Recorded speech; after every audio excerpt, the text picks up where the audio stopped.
Hi friends, it's me Fabiha Fatma and welcome back to my YouTube channel Let's Start Economics। Last video में हमने जो discussion की थी वो थी लॉ ऑफ डिमांड से रिलेटेड कि डिमांड और प्राइस का क्या रिलेशन होता है और किस तरह से वो एक दूसरे से मतलब इंटरेक्ट करते हैं। अगर प्राइस बढ़ रही होती है तो हमारी डिमांड डिक्रीज़ होती है। आज हम अपनी वीडियो में जो डिस्कस करेंगे वो देखेंगे कि फैक्टर्स इफेक्टिंग डिमांड, मतलब ऐसे कौन से फैक्टर्स हैं जो डिमांड को इफ़ेक्ट करते हैं जिसकी वजह से वो अप एंड डाउन होता है।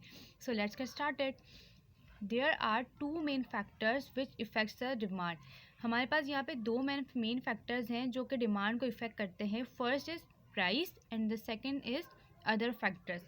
सबसे पहले हम डिस्कस करेंगे कि प्राइस किस तरह से हमारी डिमांड को इफ़ेक्ट करता है और अदर फैक्टर्स में हम बाद में डिस्कशन करेंगे। So price, if there is any change in price so the demand will be change by two ways. अगर प्राइस में कोई भी चेंज आती है तो डिमांड हमारी दो तरीके से चेंज होती है। Number one is expansion in demand and number one in contraction in demand. अब आपको पता है कि प्राइस हमारी जब चेंज होती है कभी ज़्यादा होती है कभी बढ़ती है, तो जिस वजह से हमारी डिमांड पर भी असर आ जाता है। या तो हमारी डिमांड बहुत ज़्यादा एक्सपेंड हो रही होती है, एक्सपेंड मीन्स यहाँ पे ले सकते हैं कि स्प्रेड हो रही है, फैल रही है, हम मतलब डिमांड पर डिमांड करे जा रहे हैं उस प्रोडक्ट की।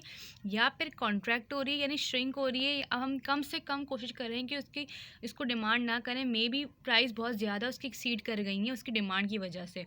सो अब देखते हैं कि इसका शेड्यूल किस तरह से हमें बताता है कि वो किस तरह से दिखती है, रिप्रेजेंट एक इकोनॉमिकल फॉर्म में किस तरह से हम उस चीज़ को रिप्रेजेंट करते हैं।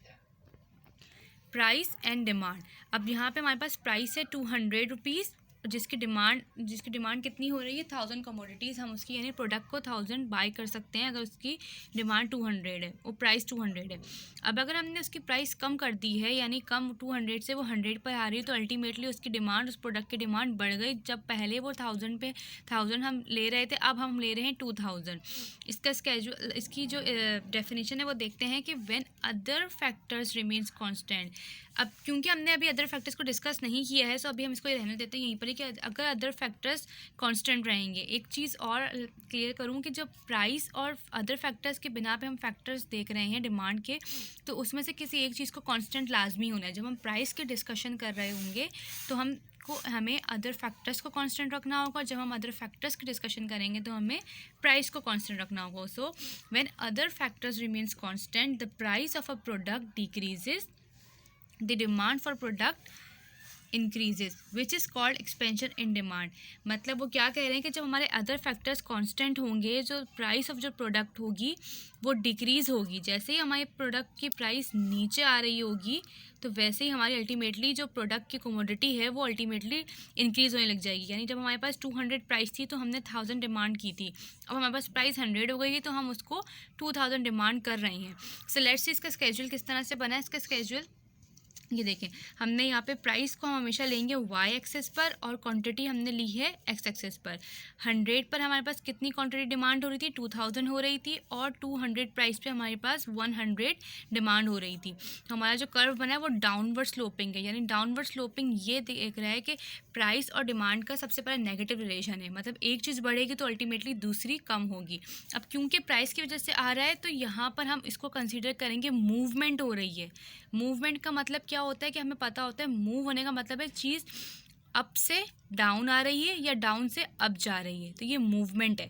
तो हम यहाँ पे कहेंगे कि मूवमेंट अलोंग विद डिमांड कर, ये मूवमेंट हो रही है प्राइस में, movement basis on the basis of price हो रही है। और ये जो एरो शो कर रहा है, ये एरो आपको ये शो कर रहा है कि हमारी जो एक्सपेंशन है, एक्सपेंड हो रही है, हमारी डिमांड बढ़ रही है जस्ट बिकॉज क्योंकि प्राइस नीचे आ रही है।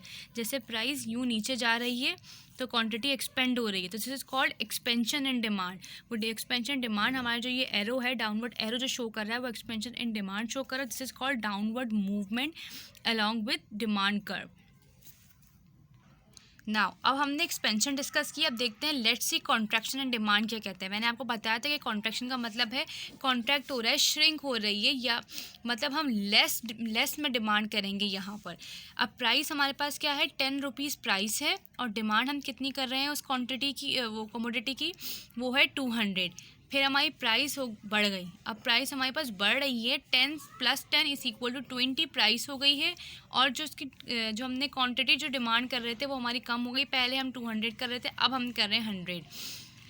When other factors remains constant, if price of a product increases which decreases the demand is called contraction in demand. अच्छा, अब यहाँ ये जो मैं डेफिनेशन लिख रही हूँ वो मैं इसलिए लिख रही हूँ ताकि आप इजीली उस चीज़ को गेट कर सकें कि आपको अगर क्वेश्चन आपके पास एग्जाम्स में आ जाए तो आपको किस तरह से इसको रिप्रेजेंट करना है. This is all the representation of the answer. अगर कोई आपसे पूछे कि कौन से फैक्टर्स हैं तो आप इसको इस तरह से रिप्रेजेंट कर सकते हैं कि हमारे पास फैक्टर्स में सबसे पहले प्राइस है, फिर अदर फैक्टर्स है, और फिर अदर फैक्टर्स में भी हमारे पास मज़ीद फैक्टर्स होते हैं कि वो किस तरह से इफ़ेक्ट करते हैं.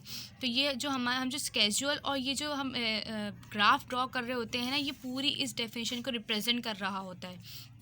तो अब ये देखते हैं इसका ग्राफ क्या कह रहा है. 10 हमारे पास प्राइस है, प्राइसेस हमने ले ली हैं वाई एक्सेस पे, और जो क्वांटिटी डिमांड है हमारी वो ले ली हमने एक्स एक्सेस पे. अब प्राइस हमारे पास जब 10 थी तो हमने 200 डिमांड की थी, राइट. 200 पे हमने यहाँ पॉइंट आउट कर दिया है. देन जब हमारे पास प्राइस बढ़ गई 20 हो गई, यानी प्राइस अब ऊपर चली गई है, तो क्वांटिटी जो है वो कम हो गई है. अब यहाँ पे हमने देखा कि जैसे प्राइस इंक्रीज़ हो रही है तो हमारी क्वांटिटी कॉन्ट्रैक्ट हो रही है, डिमांड कॉन्ट्रैक्ट हो रही है, क्योंकि अब 20 पे हमने 100 डिमांड किया तो वो अपवर्ड जा रहा है. अब अपवर्ड क्यों जा रहा है? क्योंकि हमारी प्राइस बढ़ रही है. दैट्स वाई हमारा जो एरो है वो अपवर्ड जा रहा है, और ये शो कर रहा है कि हमारी जो है कॉन्ट्रैक्शन हो रही है, तभी हम ऊपर की तरफ जा रहे हैं. जब कॉन्ट्रैक्शन हो रही है तो यहाँ से हमारी जो क्वान्टिटी है वो एक्सपेंड वो एक तरह से कॉन्ट्रैक्ट ही हो रही है, 100 से 200 चलाई गई है. दैट्स वाई हमारी प्राइस जो है, प्राइस की वजह से हुआ है ऐसा सब कुछ. अब arrow will denote the prices and rightward movement. अब ये राइटवर्ड मूवमेंट हमारी शो कर रही है क्योंकि हम ऊपर की तरफ जा रहे हैं, जस्ट बिकॉज ऑफ प्राइसेस.